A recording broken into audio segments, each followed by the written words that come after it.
Hello everyone, welcome to this session on phase detectors. So, earlier we have looked at analog phase error detectors, okay, and out of those analog phase error detectors we looked at two in particular. First one was mixer or multiplier based PD, and the other one was your sample and hold. Okay. So, one of the things which we found in these cases that the mixer output was non-linear, okay, sample and hold PD. Now, we are going to look at digital phase error detectors, and when I say digital phase error detectors, well, these phase error detectors are going to operate on digital signals, or you can say CMOS signals which have two output levels 0 and 1, okay, logic level 0 and 1. So, the first one here is exclusive OR based PD, which is also called as EXOR based phase detector. Okay. So, this is exclusive OR based PD. Now, let me first talk about what do we mean by phase error when we are having two square wave signals. This is something which we also saw yesterday. So, if you have two clock waveforms which look like this, which are square waves. Okay. So, this is R waveform, and then let us say I have V waveform, where both of them have same output levels as shown to you here, and the rising edges of the two clocks, this is R, this is the rising edge, the rising edges of the two clock that differ by some value, let us call this as delta T1 and this one as delta T2. Okay. If the time period of both the clocks is going to be same, then the phase error delta T1 or the timing error right now, which you see delta T1 and delta T2, that is going to be same. So, this is the time period, this is delta T2. So, here couple of things which we need to understand, that phase error is always measured with respect to a reference. Phase error is measured with respect to a reference clock, okay. And in our case, that reference clock is here, the reference clock is R. Why it is important to say that? Because phase is a dimensionless quantity, and in order to define the phase you need to know the time period. So, the time period which I am going to use is for the R clock. Here the reference clock is R with time period T. It may happen that the clock V may or may not have the same time period as V. Okay. So, for reference R, I can write F reference as 1 over T. Now, the phase error here is defined as the error between the timing error between the rising edges of the two clocks. So, what is the error here? At, let us say, you start with time instant t equal to 0. So, this is t equal to 0 with respect to time. So, what you see here is the error between these two rising edges is delta t. The phase error will be defined as 2 pi times delta t by t. Okay. If the two clocks are if the two clocks have the same frequency, then this delta t will remain same at every rising edge of R. So, here also delta t, here also delta t, all these timing errors are going to be same. So, when we are detecting the phase error for square wave signals using some circuit, at that particular time we want the output of the phase error detector to be proportional to this delta t. Okay. So, now what is this exclusive OR gate? You have an XOR gate, it is as simple as that, and the output of the XOR gate is the output of the phase error detector VPD. This is R and V. Now, you will remember how simple it is, right. So, here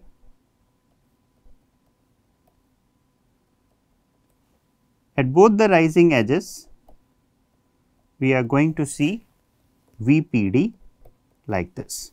So, when you have one is logic high, other is logic low, your output logic will be high here. Okay. When both the logics are high, at that time the output will be low. Deliberately I am showing you signal like this, like it has the XOR gate. In this particular example, you can say the high value of the XOR gate is V and the low value of the XOR gate is minus V. Okay. You can have V and 0 also, that is not a problem. In order to avoid any confusion with the signal V, I will avoid this V here, I will use this as A and minus A, VPD output. You can very well have A and 0. In just for this case of for this analysis, you will find it is quite easy to look at with A and minus A. Okay.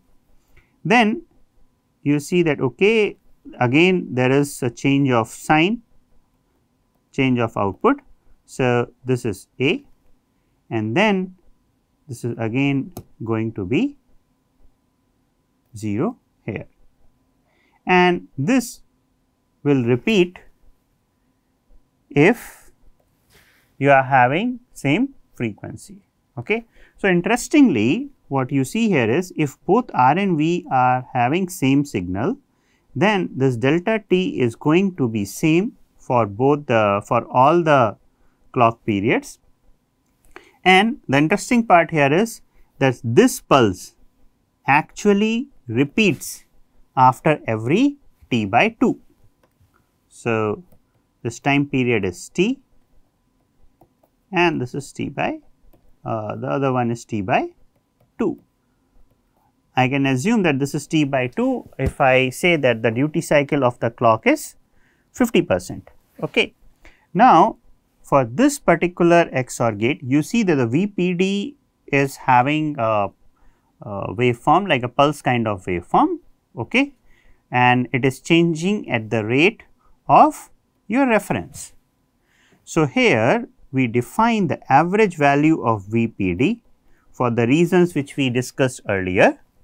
So, average value of VPD is equal to A times delta t, okay, minus t A times t by 2 minus delta t, and this average value is taken over t by 2. You want, you can take it over t also, just that you will have to entertain this pulse also. Since it is periodic, whether I take an average over t or I take an average over t by 2, they both are going to be same. So, now this tells us that this is equal to 2 times delta t minus t by 2 whole divided by t by 2. So, you can take t by 2 inside. Okay. So, as you take t by 2 inside, what you get here is 4 times, this is delta t, 4 times delta t divided by t minus 1. Now, in this case, I will just change from delta t to phase error using the relationship as given here. So, this can be written as delta t by t is nothing but 4 into phase error by 2 pi minus 1. This is equal to a times 2 times phase error by pi minus 1. Okay. So, for the XOR based phase error detector, what you see is VPD average is a times 2 into phase error by pi minus 1. Okay. Let us just plot this. So, here I am going to plot the average of the phase error detector output with respect to phase error. So, when phase error is equal to 0, at that time you will have value of minus a, okay, and when phase error is equal to pi, at that time you will have plus a, okay, and then in between you will go from minus a to plus a. Okay. This is pi and this is pi by 2. And this particular phase error, as you move to, as your phase error increases more than pi, you will see it will go like this. Okay, sorry, it will cannot exceed minus a, and this will continue. On the opposite side, or you can say for the negative phase error, what happens is that you are going to see like this. This is going to be minus pi by 2 and this will be minus pi. Okay. So, now if you look at this phase error detector characteristic, the average value of the phase error detector average value of the phase error detector is showing you a linear response from phase error of 0 to pi, right. If you talk about XOR gate independently, the XOR gate independently is non-linear, right. It has only 2 levels, output levels. In terms of voltages, it is non-linear. But if you are using in the manner as I have shown here, then you see that the phase error detector, this particular phase error detector behaves much more behaves in a linear fashion in the range 0 to pi. Okay. If I am going to add this particular phase error detector in the PLL, just for an example, you take this phase error detector, you feed both your reference and the output signal with loop filter and VCO. Then in that particular case, you will see this is your VPD output. Okay. If your loop filter happens to be, a type 2, you will lock to average value of phase error detector as 0, because for type 2 loop filter you have an integrator, you have to have in the locked state the average phase error detector value is 0, which means your locking point is going to be phase error of pi by 2. Locking to a phase error is not a problem in PLL. The only thing is, if the PLL is locked, the phase error should not change with respect to time, that is important. Okay. So, what you see is that this particular phase error, it behaves linearly here. So, quite often we use a change in variable here, where we just shift this plot, and in place of having our axis at phase error of 0, I change the variable, and now I have this as VPD average, and this is the change in the variable. Now, it is no more called as phase error, but is phase error S, shifted one. What is the importance of this? Well, okay. So, here what I have done here is the phase error pi by 2 will effectively become 0. So, I need to change this. Oh, yeah, this is 0 here. This is plus pi by 2, and this one is minus pi by 2. I am just changing my axis, and this becomes minus pi, this is minus 3 pi by 2, and so on. Okay. So, the change in variable which you are looking here is previously your whatever was pi by 2, that now has become 0. So, the change on the variable which I am using is phase error in steady state or phase error shifted is equal to phase error, right, minus pi by 2. This is the change in the variable I applied, and then I plotted V P D average with respect to phase error S. So, what you see here is that your pi by 2 translates to 0 and pi translates to pi, and this one translates to this point. Well, other than ease of looking at this phase error detector, there is nothing much which we did. So, coming back to phase error detector output, what we see here is that XOR based phase error detector is linear, is actually linear, is not only monotonous, it is linear in range plus minus pi by 2. In contrast to your mixer based and your sample and hold based, the range is actually perfectly linear. The gain of the phase error detector, okay, which is KPD. Now, this is just like finding a slope of the line, which is not any different. So, slope of the line is from minus pi by 2 to plus pi by 2 is 2 times A, right, divided by pi.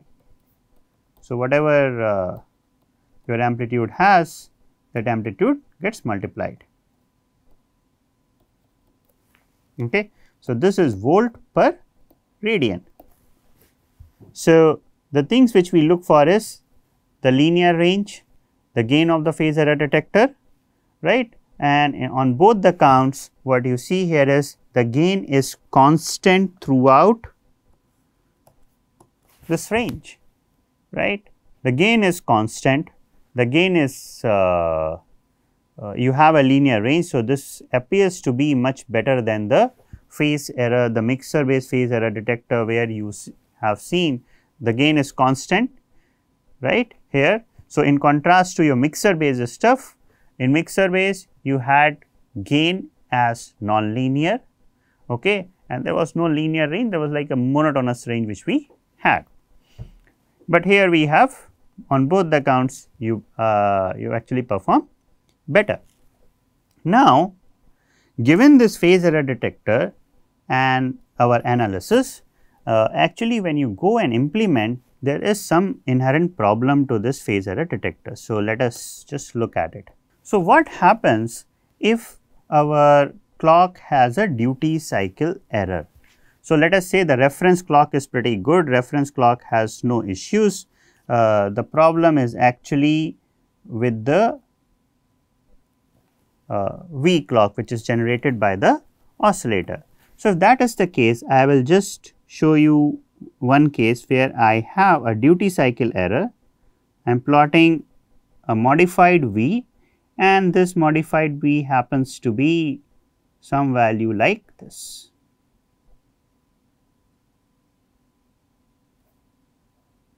Okay. So, in place of having the high time of t by 2, it has a high time of th. I will just write this with V dash. What happens if you have high time of Vh? Well, the output which you see here is the actual phase error is between these rising edges, which still remains t, but what you are going to see at the output of the phase error detector, this is fine, and then depending on your duty cycle of the clock, you will get high for so here now you see this is high and this is low. So, you are going to get high for this region.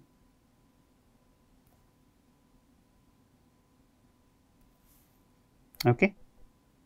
So, I am plotting this for V dash. this is VPD dash. When I am plotting on the same curve, it may be easier for you to recognize. Okay. So, this is the duty cycle error which you see. What is duty cycle? Duty cycle of the clock is defined as D is equal to TH divided by total time period. Okay. Now, if the phase error changes, for example, phase error changes by a small amount here, let us say, and the duty cycle remain the same.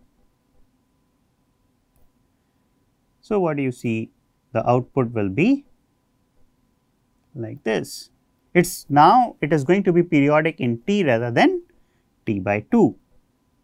So, I have shown you another waveform with V double dash, let us call that. Okay. In response to V double dash, you are going to see your VPD double dash like this.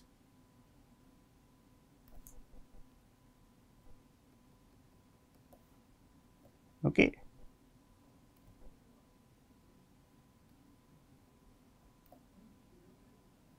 Yeah, right. So, the interesting part here is even when the phase error changed from blue to the red one, the separation between the rising edge of the reference clock and the rising edge of the V clock, if that even when that happens, what you see is that the total area which was earlier for the blue one was this. Okay, this was the total area earlier, and the area when it changes to the red one to yellow, you add this green here, and on the other side you deduct this green. Okay. What you will find here is that the total area for which the clock is high is still remains the same. It very much depends on the phase error. Okay. So, for two cases what I have discussed here. So, the one for VPD double dash. Okay. So, the point is the following: in the presence of phase error, we will calculate the equation with equations later, but just first understand what is happening. In the presence of phase error, I am going to write 2 pi times delta T1 by T, right. Your VPD dash, the average of the VPD dash is same as average of VPD double dash. So, here actually you have two phase error. So, in the presence of phase error 1, phi error dash equal to 2 pi times delta T1 by T, and phase error double dash, which is, do not think this double dash as a derivative, this I am just using for different sign, delta 2 by T. What you have is VPD average, VPD dash average is same as VPD average, and this you can easily relate by looking at the area under the curve when the clock, when the output is high and when the output is low. Okay. So, this is going to happen. It will change when the phase error exceeds such that your high time actually crosses this. That time it will change. Till the time it remains within the T by 2 some region, it is going to be same. So, just another visualization for that. So, this is our high time for our clock. Okay. So, whether, so I will plot multiple. So, if you have something like this, okay, this is your TH, this is the total, you can say t by 2 minus th. Whether you have V as this or you just shift the clock and have some phase error like this, or you have another one where you shift the clock, you have more phase error, it becomes like this. Okay.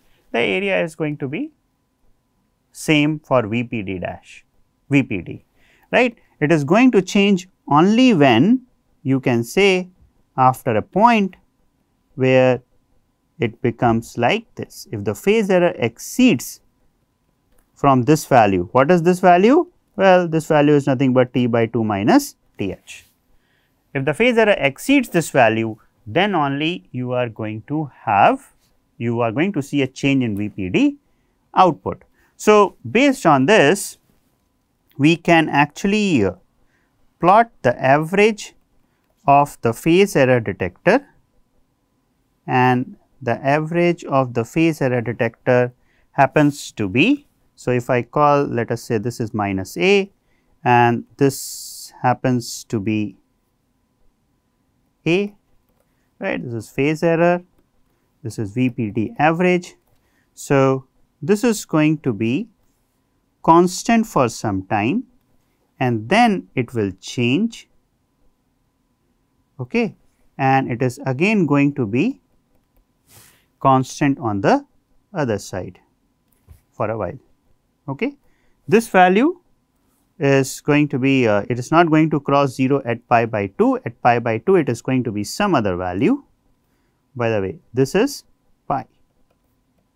As the phase error exceeds pi, you will again see the constant part, right. This value happens to be minus 2 times d times A, and on the positive side this is 2 times d times A, right, and this phase error is, sorry, this offset point is actually pi times 1 minus 2 t. Okay.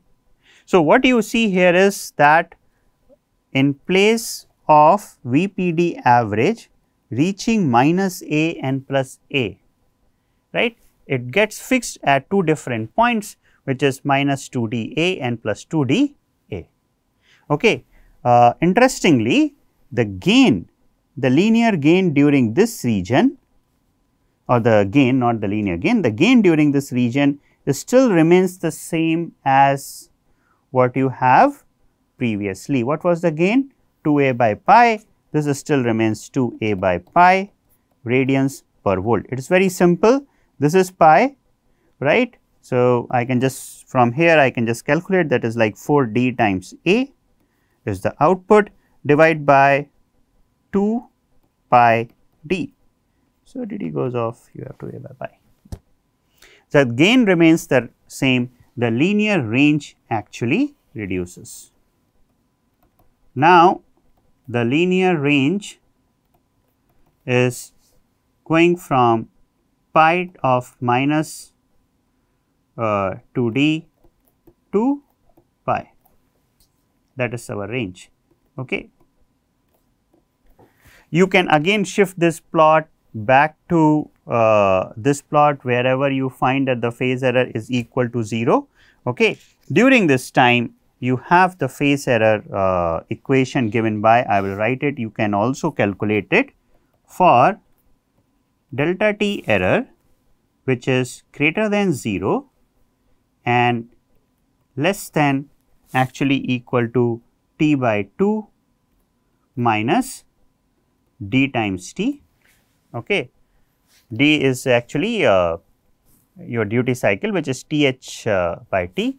For the phase error less than this, you have your VPD average given by minus 2 times dV, sorry, dA.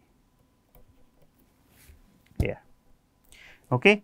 For phase error greater than, I am writing in terms of timing error, but I am calling this as a phase error because timing error is directly related to the phase error. For this delta t less than equal to t by 2, your VPD average is actually equal to minus 2a times 1 minus d minus 2 delta t by t. You can substitute in this equation and you will find the values accordingly. Okay.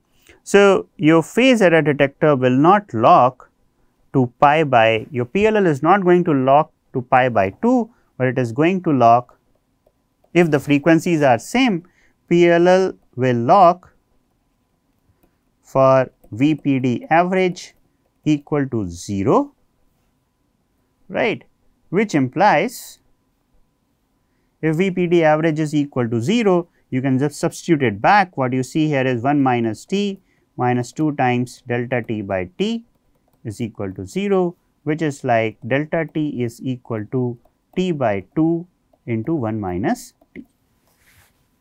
Okay. If you want to do a sanity check, in previous case earlier, our d was actually half, duty cycle was 50%, right, which implies delta t is equal to t by 2, 1 minus half, this is t by 4. Well, t by 4 translate to phase error of pi by 2,